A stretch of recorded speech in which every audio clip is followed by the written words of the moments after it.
Pero con nosotros acá en el set está un buen amigo que hace seguimiento permanente a la política estadounidense, en general a la política internacional. Yatsel Román es destacado analista político.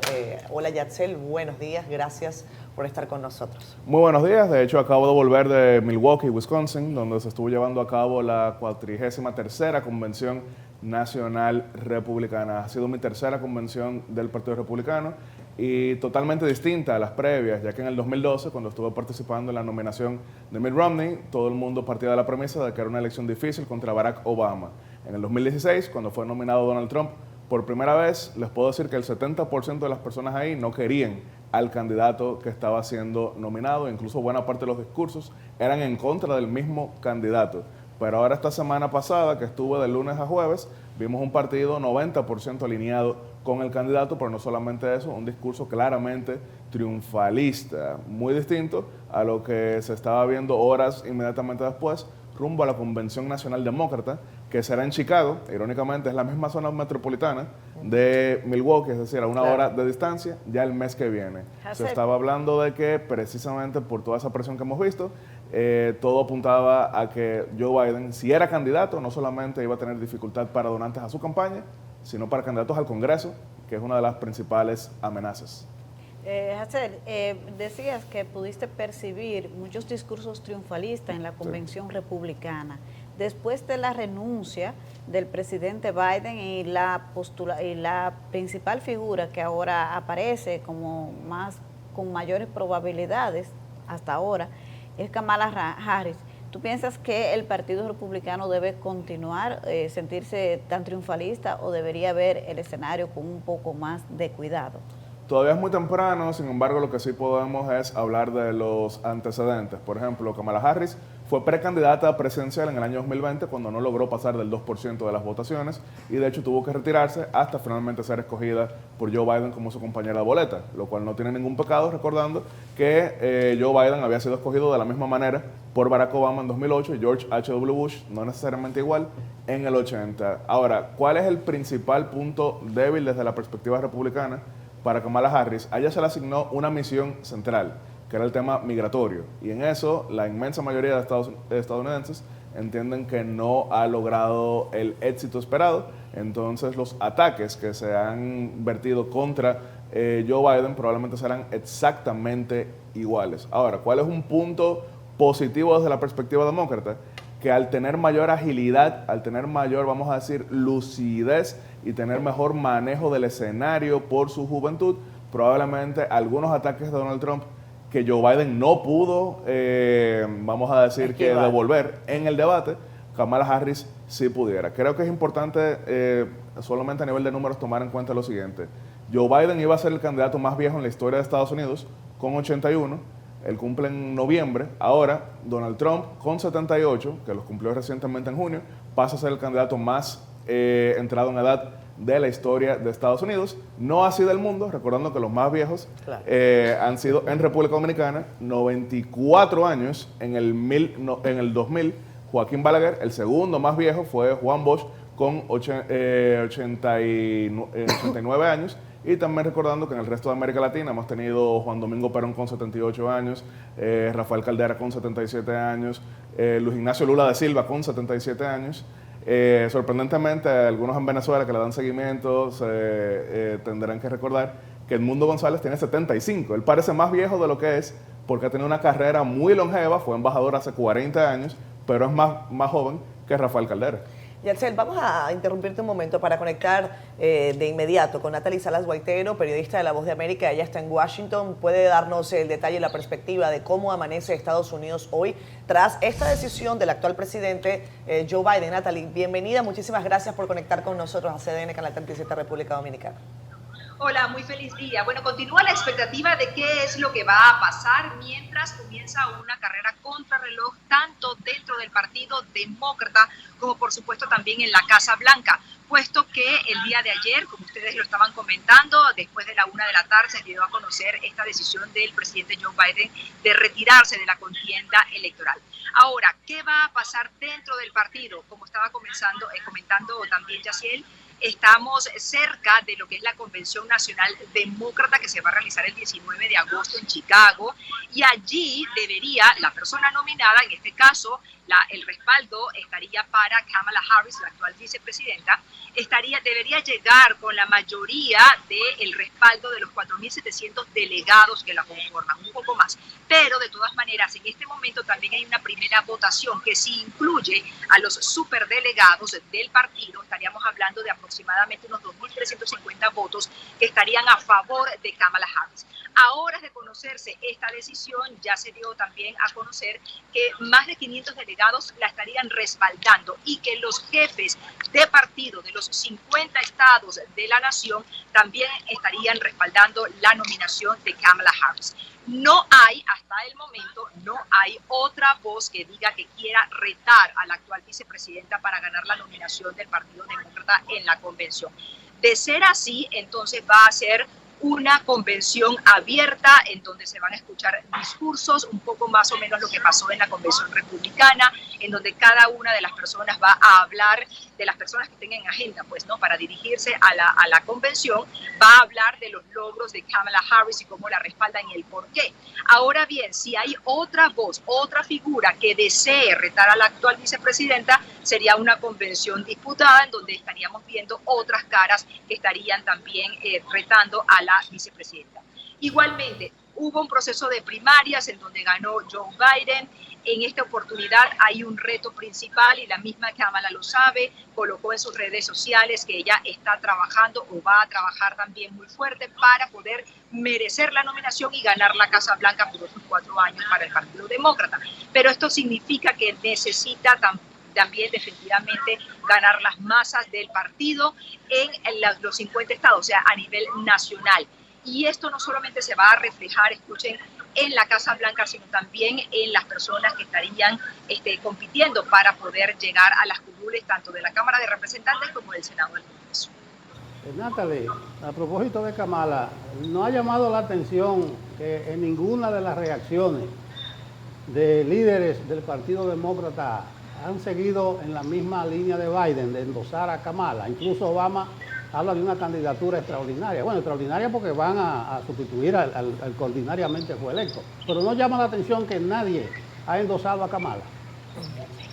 Es muy temprano también en este momento para señalarlo. Las reacciones primarias fueron definitivamente para apoyar al actual presidente, señalando que estarían apoyando su carrera, lo que ha logrado para el país, y lo que hace pensar también, según analistas, es que la campaña se va a proyectar básicamente en los logros alcanzados por Joe Biden en estos 4 años o más, casi 4 años, frente a la Casa Blanca, para poder contrarrestar lo que ha señalado o lo que dice el candidato republicano y expresidente Donald Trump. Sobre todo poniendo en la balanza que hasta el momento una de las cosas que se le critica al candidato republicano Trump es que cuando señala algún tipo de información, generalmente no da datos específicos o bases para aseverar lo que está diciendo. Es por esto que lo que han pensado es poder proyectar esta campaña a favor de los logros alcanzados por Joe Biden y la actual vicepresidenta. Recordemos que Kamala Harris está al frente sobre todo de uno de los temas bandera de la administración, que es inmigración. Aquí hay voces que han señalado que ha tenido un papel bastante importante, otros han señalado que quizás no ha tenido el papel preponderante que se esperaba, pero le queda a ella y a su próximo equipo de campaña poder convencer a las masas del paso que ella ha tenido por la Casa Blanca y al mismo tiempo cómo pudiera continuarlo de llegar a ser la ganadora el mes de noviembre. Lo cierto también que se proyecta un debate, recordemos que ya se tenía fijado para el 10 de septiembre. En este debate también se pudieran ver cuáles son las bases y como también señalaban ustedes anteriormente, que ella pueda de alguna manera rebatir algunos de los puntos que señala Donald Trump y que en el debate pasado, según analistas, el presidente Joe Biden no lo hizo. Bien. Sí, incluso Natalie, tenemos aquí a Yaxel Román, que creo que quiere hacerte una pregunta, es uno de los analistas que tenemos en el estudio. Yaxel. No era pregunta, sino complementar desde el punto de vista de que tras el endoso inmediato de Joe Biden, hemos visto endosos de algunas de las figuras más importantes de todo el Partido Demócrata. El expresidente Bill Clinton, la ex secretaria de Estado, ex primera dama, ex candidata Hillary Clinton, el gobernador de California, Gavin Newsom, que algunos veían como el posible principal rival de Kamala Harris, el actual secretario de Transporte y ex precandidato Pete Buttigieg. Hemos visto el endoso del Congressional Black Caucus, que reúne principalmente los segmentos afroamericanos en el Congreso, que tienen mucha influencia. Hemos visto el endoso de 7 de los 8 integrantes que llaman el Escuadrón, que es el segmento de la ultraizquierda en el Partido Demócrata. Es decir, cuando sumamos a esto más de 500 delegados que ya han endosado a Kamala Harris, y sumado a esto también a los superdelegados, no pareciera que exista posibilidad alguna de que esta sea una convención mínimamente competitiva. Por eso, en cuestión de las menos de 24 horas que hemos tenido, no se ha pronunciado nadie seriamente. Lo que pudiera haber es candidaturas testimoniales, pero hoy, en este instante, en esta hora, no parece que haya forma alguna de que nadie pueda llegar a los 1.886 delegados que se necesitan para la nominación. Todos los principales líderes han endosado ahora mismo a Kamala Harris, menos, desde luego, el expresidente Barack Obama, como bien hemos escuchado, el líder de los demócratas en el Senado, Chuck Schumer, la emérita expresidenta de la Cámara de Representantes, Nancy Pelosi, y el líder de los demócratas en la Cámara de Representantes, Hakeem Jeffries. Así que sí existen algunos que quisieran quizás una convención más competitiva, pero los que votaron por Joe Biden quieren que esto sea rápido, que sea limpio y que sea sencillo. Bien, Natalie, finalmente, porque sé que tienes que continuar con la programación de corresponsalía, pero quiero consultarte, ¿cuál es la agenda? ¿Cómo esto de alguna manera podría alterar la agenda del presidente Joe Biden, la agenda de la Casa Blanca? Él ha dicho que va a permanecer en funciones. ¿Hay algunos cambios de último minuto o no? No, hasta el momento no se conoce ningún tipo de aparición pública del presidente Joe Biden. Recordemos que como dio positivo a la COVID-19 la semana pasada, está en Delaware, todavía no se sabe cuándo regresaría aquí a la Casa Blanca. Lo que sí es que en la agenda de la vicepresidenta Harris, el día de hoy tiene un evento con la Asociación Nacional de Atletismo Universitario. Allí se van a dar a conocer las primeras declaraciones desde que se dio a conocer este anuncio. Es posible que, aunque no es el foro que se tenía estimado para que ella hablara de esto, es posible que definitivamente tenga algunas palabras relativas a lo que es esta candidatura. El trabajo, como dije anteriormente, va a ser contrarreloj. Ustedes también lo comentaban. Hay muchos líderes que se han pronunciado. Ha sido como una carrera que ha pasado rápidamente en menos de 24 horas, en donde se le ha ofrecido el apoyo a la candidata, pero sobre todo es importante dos cosas, como les señalaba anteriormente. Uno, poder convencer a las masas que van a votar. Segundo, donantes. Los donantes también habían parado un poco lo que era su actividad debido a que presionaban en aquel momento, bueno, por semanas estaban presionando por un cambio en la nominación del presidente Joe Biden para la candidatura. Ahora, Kamala Harris también le toca poder recolectar esa cantidad de dinero necesaria para ejercer la campaña y poder llegar hasta el mes de noviembre. Te lo agradecemos, Natalie, tu contacto. Que tenga feliz resto de la jornada. Nos mantenemos atentos. Gracias. Gracias a ustedes, Cristina. Bueno, continuamos nosotros acá con Yatzel Román. Compañeros, no sé si tienen alguna. Sí. Adelante, Fede. Yatzel, como en todo, hay dos partidos en Estados Unidos, hay grupos, digamos, ya con opiniones muy definidas, pesos a ambos lados, pero en el centro hay una franja que se mueve, que es la que ambos candidatos, el futuro demócrata y el actual Trump, tratarán de conquistar. De hecho, el discurso de Trump a raíz del atentado ha sido un poco más mesurado, más a coquetear con ese centro. Frente a ese centro, esa franja dispersa, que no sé qué porcentaje puede ser en la actualidad, ¿cómo aquilatan este proceso? ¿Cómo se aquilataría este proceso de renuncia de un candidato a 107 días o 105 días de una elección? Claro, primero recordar que la última vez que había sucedido algo como esto fue en 1968, cuando Lyndon B. Johnson, después de participar en varias primarias, terminó declinando, endosó a su vicepresidente, Hubert Humphrey, que terminó ganando la convención, pero fue una convención donde se dieron galletas, donde se gritaron, donde se insultaron. De hecho, si entran ahora mismo a la audiencia en YouTube y escribe Convención Demócrata Chicago, 1968, encontrará un desastre, y terminó ganando Richard Nixon en ese momento. Pero esa franja del centro que bien mencionas no se puede ver solamente a nivel nacional. sino en lugares específicos. La campaña de Trump ha sido brillante en varias ocasiones porque le habla a los que están en el medio en los lugares que le interesan para ganar la presidencia. Por ejemplo, en Pensilvania, que lo ganó en el 2016, ese segmento del centro mayormente son ex empleados industriales que les preocupa la migración desde el punto de vista de que entiendan que están siendo desplazados. En algunos lugares, como por ejemplo el caso de Michigan, que él lo ganó también con un discurso similar, hemos visto que ha bajado el tono en el tema aborto, al punto de que en el debate se pronunció como pro 3 causales, pero no solamente eso, en el programa de gobierno que votó la Convención Republicana la semana pasada, por primera vez en décadas eliminaron cualquier tipo de referencia a la prohibición total del aborto y eliminaron por primera vez también en décadas cualquier prohibición o oposición a el matrimonio entre personas del mismo sexo. Eso no quiere decir que de repente están a favor, pero han decidido echar a un lado esos temas, porque si quieren ganar en estados que anteriormente ganaban los demócratas, nuevamente, pues no pueden necesariamente ahuyentarlos con este tipo de temas. Va a ser una elección bastante competitiva.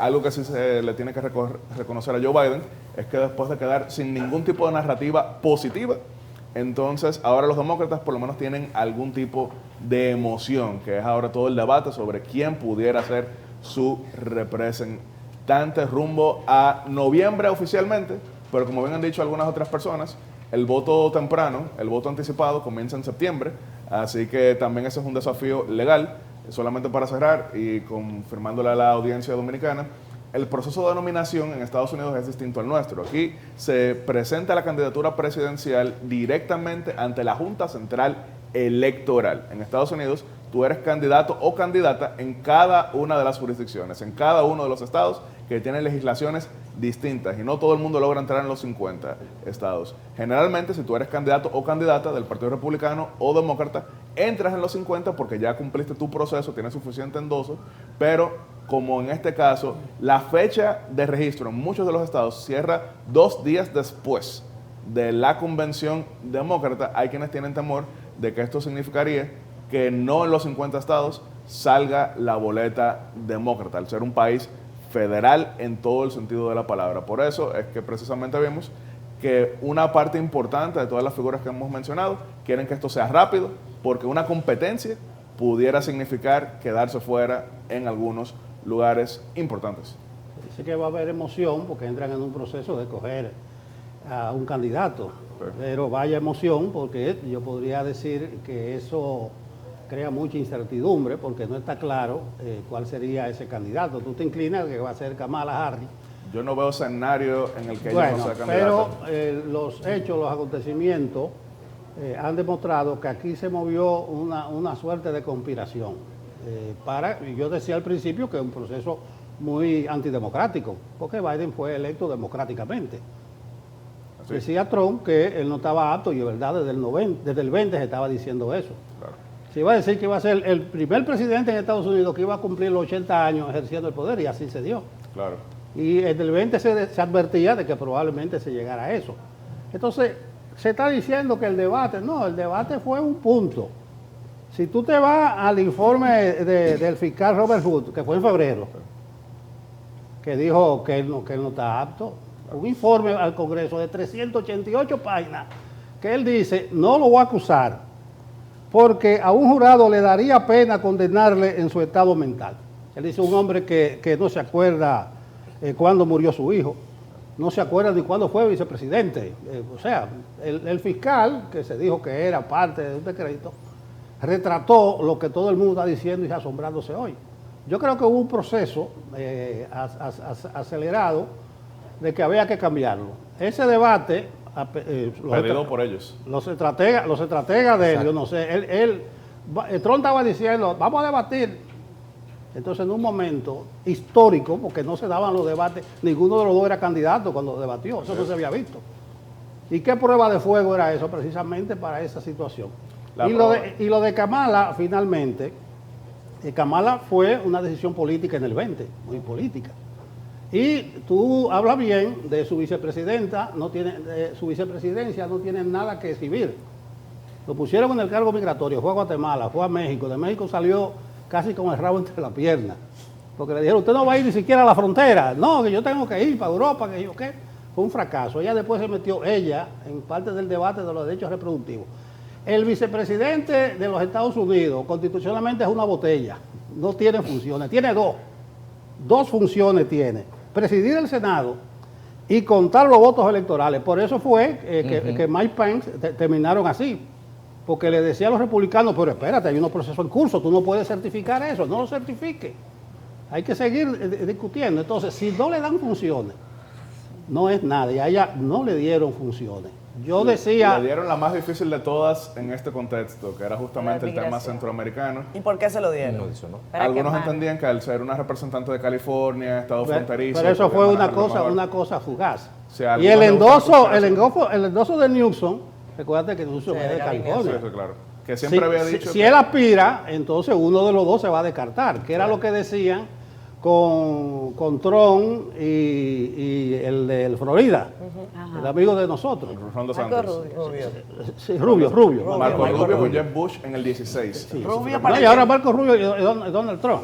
A mí me alegra que tú digas que Marco Rubio a mí Bueno, amigo, Sí, él él es participó Álvarez. invitado del Caribe en los actos 75 aniversarios. Claro, es amigo No respondió. de Pero bien, yo veo un proceso difícil porque a Kamala la midieron varias veces ahora.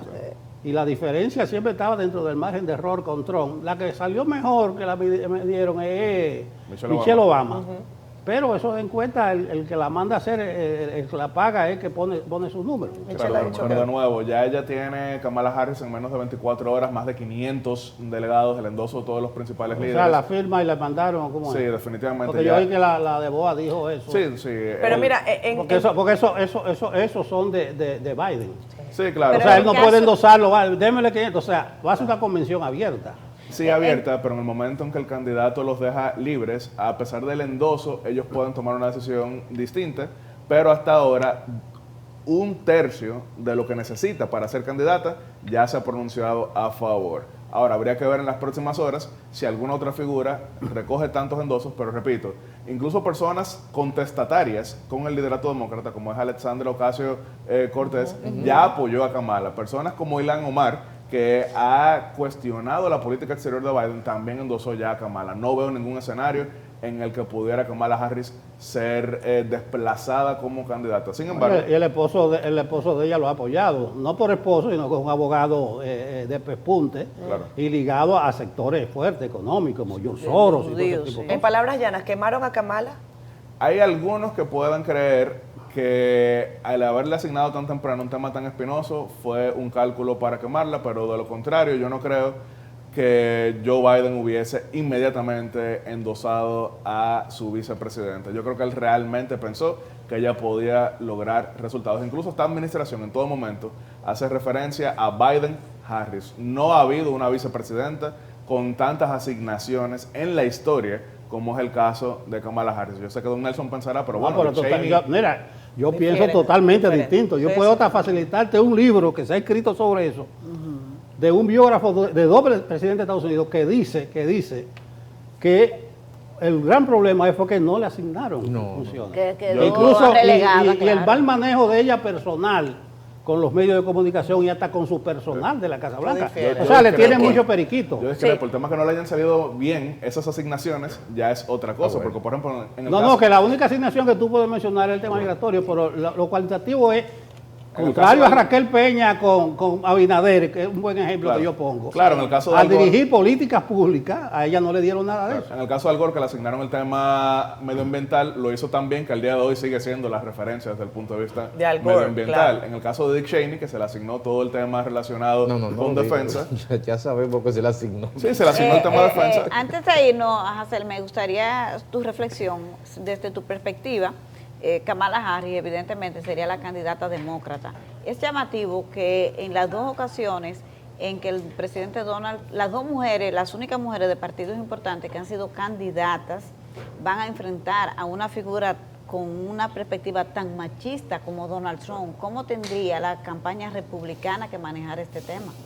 Es un gran desafío tomando en cuenta que a diferencia de en el resto de los países del hemisferio occidental, donde el electorado femenino suele ser el más derechista de todos, en Estados Unidos, fruto del auge también machista, se han ido perdiendo muchas votantes mujeres en lo que son cada uno de estos estados clave. Así que si yo fuera asesor, diría que le bajaran el tono a ellos, pero ya hemos visto una gran cantidad de ataques, incluso desde el punto de vista del servicio secreto, hacia mujeres que estaban protegiendo a Donald Trump. Eso no es de la campaña, pero sí habría que buscar que sus seguidores le bajen el tono. Ahora, sí, algunos en la República Dominicana se preguntarán, ¿alguna vez ha pasado en nuestro país que un candidato presidencial haya tenido que ser sustituido poco antes de las elecciones? Sí, pero no fue por renuncia, sino por muerte. Abril de 1970, el expresidente, ex canciller y ex embajador Héctor García Godoy Cáceres, que marcaba 15% en las encuestas, falleció en abril y tuvo que ser reemplazado al otro día por su candidato vicepresidencial, Jaime Manuel Fernández, que no sacó 15, sino 3%, pero después fue invitado como canciller del presidente Balaguer. Algunos pensaron, pero bueno, Jacobo Masluta falleció en el 96, pero Jacobo Masluta nunca se postuló en el 96. Estamos hablando de la presidencia. Habría otros casos en otros niveles, recordando desde luego José Francisco Peña Gómez, pero era la alcaldía que él aspiraba en 1998, y claro, el magnicidio en 1878 de Memé Cáceres, mientras era precandidato del Partido Rojo, y todo apunta, y no quisiera difamar aquí a Cesario Guillermo, pero todo apunta a que Cesario Guillermo estuvo detrás de ese magnicidio para recuperar el poder. Va a tener problemas con Cesario. Kamala podía hacer historia. Solo de 15 vicepresidentes, solo 4 han llegado por sus propios medios. ¿Entiendes? Aquí está el dato. De los 15 vicepresidentes que se convirtieron en presidentes, 8 llegaron al cargo después de la muerte del presidente y 4 fueron elegidos más tarde por sí mismos. El más reciente, George H.W. Bush, que en el momento en que fue escogido como candidato vicepresidencial fue una gran noticia en República Dominicana, porque él había sido compañero de cuarto en el colegio de Manuel Enrique Tavares Espaillat, que era en ese momento ministro de Hacienda en el país, y eso llevó a que el gobierno de Antonio Guzmán lo moviera cuando ganó Ronald Reagan con George H.W. Bush, moviera al ministro de Hacienda a ser canciller, y una de las primeras visitas que hizo el vicepresidente George H.W. Bush fue a República Dominicana. ¿Qué nos conviene, que ganen los republicanos o los demócratas? Todo hay que verlo desde el punto de vista de los intereses de los dominicanos en el segmento de comercio, en el segmento desde el punto de vista del intercambio económico. Casi siempre nos ha ido mejor con demócratas, con republicanos mejor dicho. Ahora, desde el punto de vista de dominicanos que buscan quizás regularizar estatus migratorio al día de hoy, obviamente los demócratas influyen un poquito más. Sin embargo, tengo que ponerle el asterisco a ese dato, recordando que República Dominicana tiene la diáspora más regularizada del mundo en Estados Unidos, sin estatus especial, con 83% de dominicanos en Estados Unidos que tienen ciudadanía o residencia. Eso por la amnistía llevada a cabo en gobierno republicano de Ronald Reagan. Ya sé. No quisiera irnos sin preguntarte con relación a Vance, el candidato vicepresidencial de Trump. En este contexto, si se pone a Kamala, el candidato vicepresidencial de Trump tendría un peso mayor que lo que tradicionalmente han tenido los candidatos vicepresidenciales en la campaña para contrapesar un poco. Probablemente habría que verlo con un mayor peso en ese orden. En Estados Unidos, en ocasiones ha habido candidatos vicepresidenciales que tuvieron un peso enorme. No ha sido el tema reciente, por ejemplo, en 2020, Kamala ayudó a complementar, pero todo era en torno a Joe Biden. Mike Pence en el 2016 ayudó a complementar, pero todo era Donald Trump. El mismo Joe Biden con Barack Obama ayudó a complementar en política exterior, pero todo era Barack Obama. En un momento, en el 1980, Ronald Reagan le ofreció al expresidente Gerald Ford que fuera su vicepresidente, pero entonces en el momento de negociación llegó Gerald Ford, supuestamente, dicen las leyendas, con una serie de condiciones que entonces Ronald Reagan decidió, no, yo no quiero una copresidencia, yo quiero un vicepresidente fuerte, esto es otra cosa, y nominó entonces a George H.W. Bush. J.D. Vance es el candidato más joven a la vicepresidencia desde Richard Nixon, que en el 1952 tenía también 39 años. Algunos se preguntarán, ¿y quién ha sido el candidato más joven a la presidencia de Estados Unidos? William Jennings Bryan en 1896, tenía 36 años y fue electo en una convención abierta. Después que comenzó la convención y no lograban elegir un candidato porque estaba todo trancado, él dio un discurso desde el punto de vista monetario que hizo que los delegados se fueran abajo aplaudiendo, le dijeron, este tiene que ser el candidato, y lo cargaron y lo postularon, pero perdió. Yatzel, ¿tú crees que la elección está ya definida?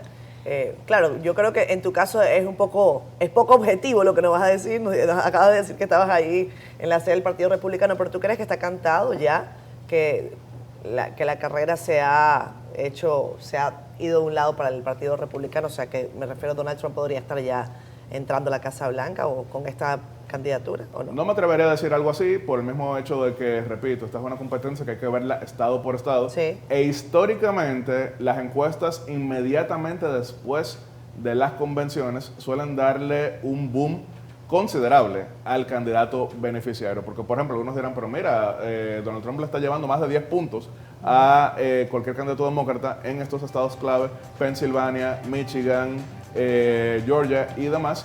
Pero hay que ver también si ahora la convención demócrata es una de esas pocas oportunidades de redención que aparecen en política.